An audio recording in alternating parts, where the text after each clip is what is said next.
My name is Kelly Feller, and I'm the superintendent here at Springfield Armory National Historic Site, and I get to welcome you here today. This is an event that we have been waiting for a very, very long time. Some would say even well before any of us were here. But we gather here to celebrate the successful return of Marksmanship Medals that we see in this case here. These medals were donated to the park, actually to the museum, in 1944 from the Bull family. You're going to hear a lot more about those medals when our curator comes up and gives us a little talk about the provenance of these medals. But we're here to give thanks and appreciation for the individuals from the U.S. Attorney's Office, from the FBI, and from the National Park Service who worked together to make sure that the safe return of these medals came back here to the museum and really to the American public. And so we're really excited that you all could be here. We have some honored guests here to offer their appreciation to everyone. And we really give thanks and appreciation for everyone who worked together to do this, and a good message about keeping our collections where they should be accessible to the American public. The first person that we're going to ask to come up and talk about this actually was very integral to this case anyway. Carol Head is from the U.S. Attorney's Office, and she is the chief of the Asset Recovery Group. Carol. Thank you, Kelly. I'm really excited to be here. It's been a great case to work on to get the return of these medals to their proper home, the Springfield Armory. There are 24 Marksmanship Medals that were recovered. These medals were awarded to Milan and Freeman Bull, brothers who actually worked here at the Springfield Armory as machinists for many years. Over 50 years for Freeman Bull, in particular, helping to advance weaponry for the protection of our nation. While here, the brothers got involved in marksmanship competitions and joined the Armory's marksmanship team before enlisting in the Massachusetts Volunteer Militia, the predecessor to what is now known as the Massachusetts National Guard. Members of the volunteer militia conducted regular training, including regular target practice. Being recognized as a quality marksman was highly prized and eagerly sought for members of the volunteer militia, and would travel all over the world in competitions to further that. Many of which I understand are still held today. The achievements of Milan and Freeman Bull were truly significant in the history of the Commonwealth and the United States. Together they won countless marksman competitions as representatives of the Massachusetts Volunteer Militia, including being named national and world champions. The medals you see before you here today, which are very lovely displayed here, were awarded to the brothers for their exceptional skill and precision that made them the best in the world, kind of like the Springfield Armory. In 1944, members of the Bull family, as Kelly noted, donated the medals here. Several decades ago, however, medals were taken from the Springfield Armory and remained missing for at least 30 years. And thanks to the valuable assistance of a collector and the collaborative efforts of the FBI, the National Park Service, and the United States Attorney's Office, we were able to locate the medals and bring them back to their original place. As we turn over the medals today, we are reminded of the Commonwealth's deep history, and we are grateful for the Springfield Armory's diligent work to thoughtfully preserve it. Historic sites like the Springfield Armory are invaluable to our society. As a repository of our history, these sites ensure that the culture, lessons, and milestones of our past are preserved for future generations to appreciate and grow from. The importance of safeguarding historical artifacts cannot be understated. The unlawful removal or sale of such artifacts is not only a federal crime, but also a disservice to the preservation of our history. The U.S. Attorney's Office is committed to ensuring the safety and well-being of the Commonwealth's residents, as well as its historical and cultural artifacts. Many people don't realize that our work at the U.S. Attorney's Office runs deeper than the courtroom, but into our history too. The office has been able to travel back in time and recover priceless artifacts, such as the Marksmanship Medals, but also in recent years, we have assisted in the recovery of a letter written by Alexander Hamilton during the Revolutionary War that was stolen from the Massachusetts archives, as well as a manuscript signed by Conquistador Hernando Cortez in 1527 that was unlawfully removed from Mexico's national archives. So we want to express our gratitude to all those involved. This collaboration is another example of the U.S. Attorney's Office's commitment towards protection and preservation of Commonwealth history. We are proud to say that these artifacts have returned to their rightful home and are honored to be a part of such an important moment. Thank you.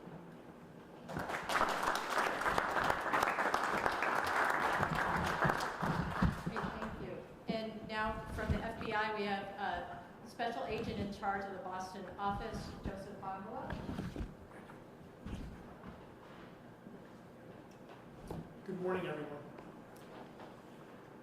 The FBI is here to return 24 historic Marksmanship Medals from the 19th century that have been missing for approximately 30 years. These precious artifacts were awarded to Freeman and Mylan Bull, two of the finest marksmen in the world, and members of the Massachusetts Volunteer Militia. They were donated to this historical national landmark in 1944 by Freeman Bull's daughter, and at some point were stolen. The FBI is incredibly proud to have recovered these artifacts, along with a previously stolen .31 caliber Colt Root revolver that was donated to the Armory back in 1939 by a Springfield resident. As we return these treasured relics, we do so with the purpose of preserving history. Their absence represented not just a physical and financial loss, but a loss to every visitor who missed out on viewing these significant pieces of military history and our nation's heritage. The FBI is honored to have helped rectify this loss. Massachusetts is the birthplace of the American Revolution, and the Springfield Armory had an integral role in securing our country's independence.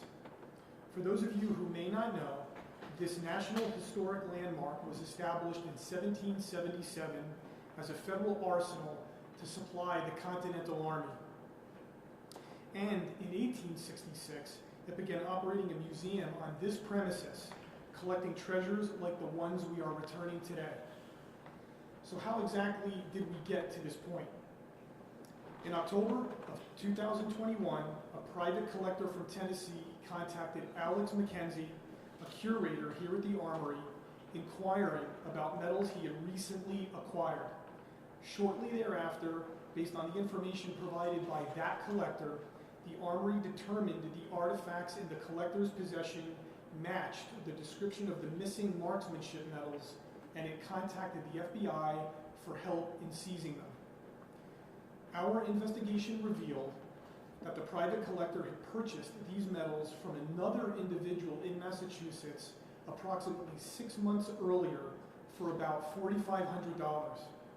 As it turns out, that individual in Massachusetts had bought the medals at a gun show from a senior citizen who lived in Pennsylvania. We've since learned that senior citizen purchased them from a collector in New Britain, Connecticut, and that's where the trail goes cold. Last February, the FBI seized these artifacts with the cooperation of the private collector in Tennessee who purchased them, and in July, our partners at the United States Attorney's Office filed a civil forfeiture action so we could legally return this property to its rightful owner. It's important to point out that we do not believe any of these individuals who recently possessed these medals or revolver knew that they were stolen. That said, the public does play an important role in recognizing and reporting stolen property, and the FBI relies on this cooperation to assist in our recovery efforts. From high-profile heists to insurance frauds, forgeries, and the looting and sale of religious and historical antiquities, art crime is a big business. It's estimated that the theft of art and cultural property amounts to billions of dollars in worldwide losses each year. The FBI will continue working with our partners to investigate these crimes, but we need your help. Protecting your art and antiquities collection is a matter of care and due diligence. Be sure to keep a detailed inventory of the items in your collection like the folks here did, including the names of the artists or antiquity ownership, titles, and dimensions of each piece, along with photographs or videos of the items. Keep that inventory in a safe place, and in order to protect yourself from buying stolen art and antiquities, always buy from a reliable dealer and check out the item's provenance, that is, the history of the ownership. You can either ask the dealer for the provenance or research it yourself. Go through the list of past owners' names and addresses and make sure each one did own it and that the provenance hasn't been fictionalized to make for an easy sale. In closing, I'd like to thank the agents and analysts in our Springfield office for their hard work on this case, the team here at the Springfield Armory and the National Park Service for their collaboration, and the United States Attorney's Office for their assistance in helping us recover, protect, and preserve these artifacts that are an important part of the Commonwealth's history. Thank you.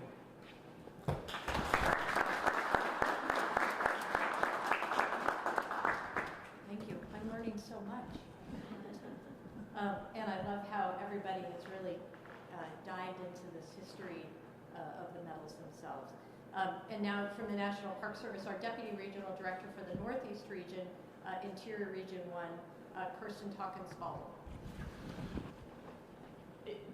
I love that everybody's into the history behind all of this, and we understand why it's so critical for being here.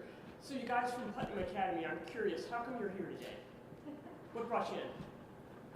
We have to make a replica of a box that was used to get the guns from down in the basement, I guess, up to the various floors. So we're carpentry department. So an engineering carpentry sort of challenge. Yes. I love it. I love it. And that's the whole point, right? That's why the Park Service does what it does.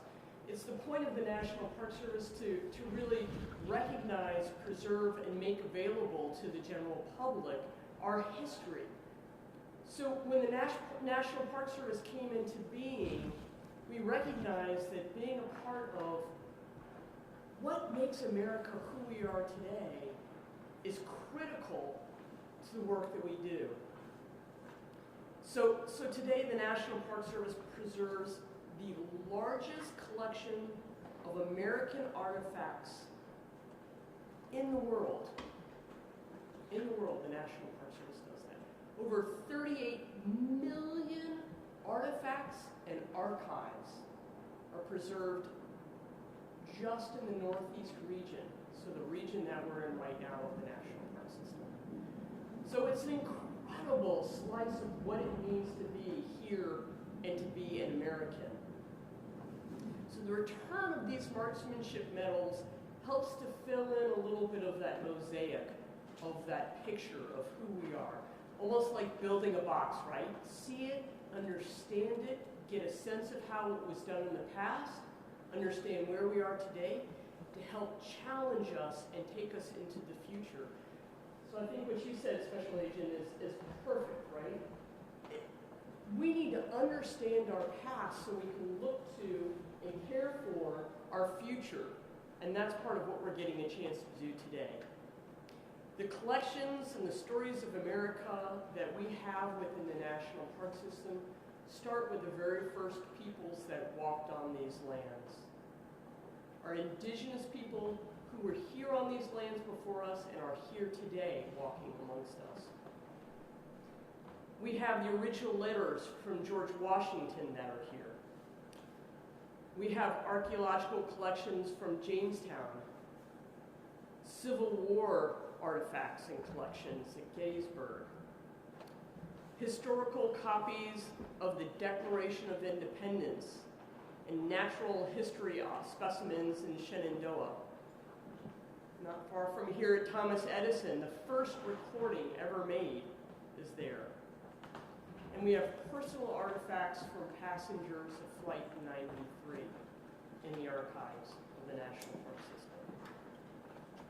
So it's my extreme pleasure to be able to thank the FBI, the Attorney General's Office, for your assistance in managing and bringing back these artifacts to these collections.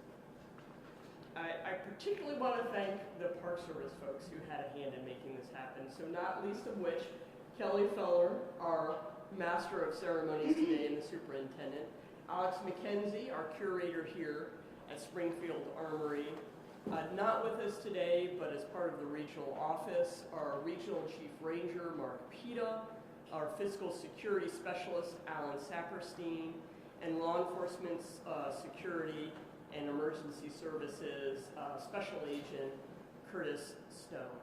Without the help and cooperation of all of these agencies and individuals coming together, we wouldn't have today. So thank you all very much.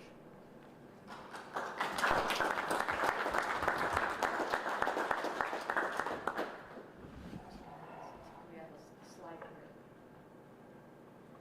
All right. So next up is the person who received that first phone call from the unknowing collector to inquire about these medals he had just purchased. Our curator, Alex McKenzie, will give us more background about the medals. Good morning, everybody. What can I say beyond the fact that we're pretty darn lucky in so many ways. That call was completely random. And it's a lot of what we do here, what the staff does here every day, answering questions about historic artifacts. Hey, I've got this thing. Tell me about it. And through regular historic research and thankfully research into the archives of the museum itself, we were able to figure out that these medals were in fact part of a larger donation that happened during World War II that at some point sprouted legs. We're lucky that that phone call happened.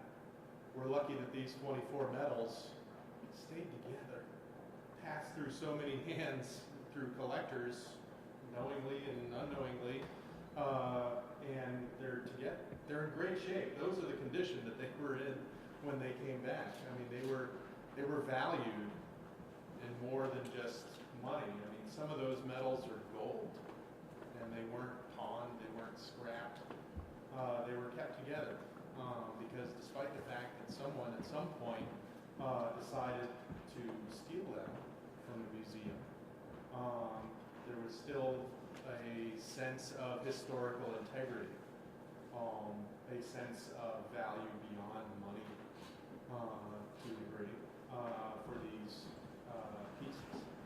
And we're lucky that when that person called and we were able to look at the original inventory and discover that all the ones that were missing were exactly those 24, and now those 24 are back, and that collection is whole again. And but we're also lucky because this has given us an opportunity to look into the employees here, which is always a pleasure, digging into the actual people that worked here. We talk so much about the products that came out of here and the pieces in the museum collection. It's refreshing at times to talk about the people that were making firearms here. So those two guys are brothers, Milan and Freeman Gold. Freeman is 13 years older than Milan. And Freeman, the gentleman in the middle and on the right there in those photos, was born in 1833 and started working here in 1858. And he retired in 1911. 53 years he was behind a machine here at Springfield Armory. His brother off and on. His brother Milan finished up school over on Oak Street right down the road, and immediately came when he was 18 here at Springfield Armory, which was during the Civil War. So instead of going to war, these two were behind the machine here at Springfield Armory, manufacturing the arms that were going out to the Union Army. And they continued to work on that and got interested in target sports and used any sort of opportunity to shoot and compete. They did so locally at the Armory rifle team, formed up in the 1870s. They were both founding members of that.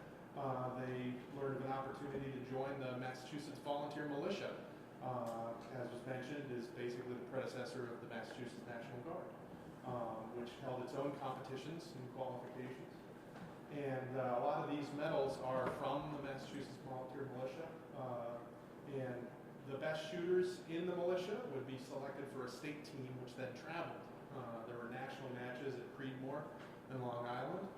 There were big competitions in Chicago, and the Massachusetts team in 1889 traveled to Wimbledon in the British national matches and competed against them. Actually, on the left, you can see on his sleeve are patches.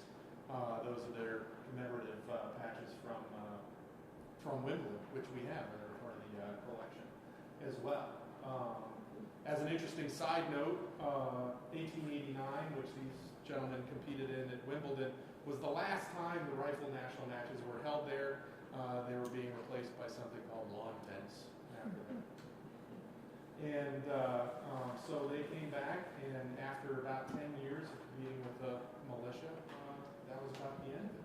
And Freeman, just after he retired in 1911, passed away at the ripe age of 80. But his brother kept going. And Milan was behind the machine again here at Springfield Armory during World War I. And he passed away in 1925. And just as illustration of how involved the Armory was in the community, I mean, there were people that worked here, but there were people that lived here and participated in all sorts of community events. I mean, Milan was opened up a sporting goods store on Main Street. He was a 3-time city councilman for the city of Springfield for Ward 5.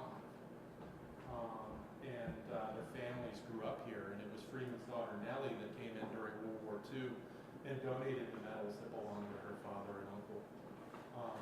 And her brother, Billy, was still working at Springfield Armory in World War II, putting in his own 50-year career here.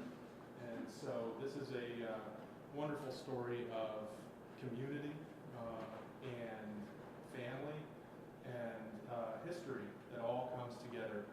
And we really wouldn't be able to have this conversation like we are today without the help of everybody involved to recover these medals, including the FBI, Department of Justice,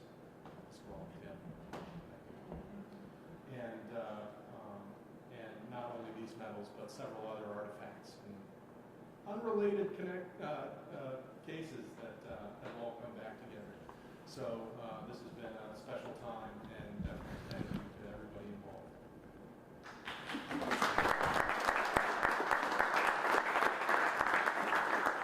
Great, thank you. You mentioned Detective Mora, who is our agent here in Springfield, who was part of this case, and we loved seeing him come in and talk to us and look in the archives. I actually want to give a little special appreciation, if I could ask Alex, Detective Mora, to come up here, please. Some of you may be familiar with something called challenge coins. They're given in appreciation, or they're traded among many people in the military, especially, but we have one for Springfield Armory, and we would like to present each of you with the challenge coin as an appreciation for all of your help in doing this. Thank you very much.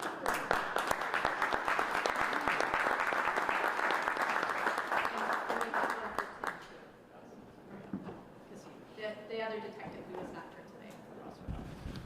So thank you all for being here to help us in this celebration. Springfield Armory may be small in size compared to other national parks, but its significance and its story is so grand. From the founding of this country through the development of industry, innovation, and the military, the story over 200 years is incredible.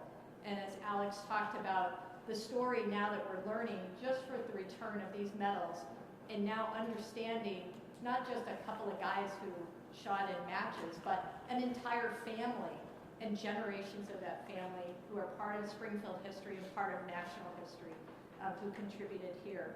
And so I thank you again for helping us bring back this tangible piece of history so that we can continue to tell this story for the American public. So with that, I'd like to invite you all to take a closer look, but we're going to watch you because the FBI's there. Take a closer look, explore the museum. If you haven't seen the entire museum, our park rangers are here to answer any questions, and of course we're here to answer any questions too. But thank you for coming, we really appreciate it.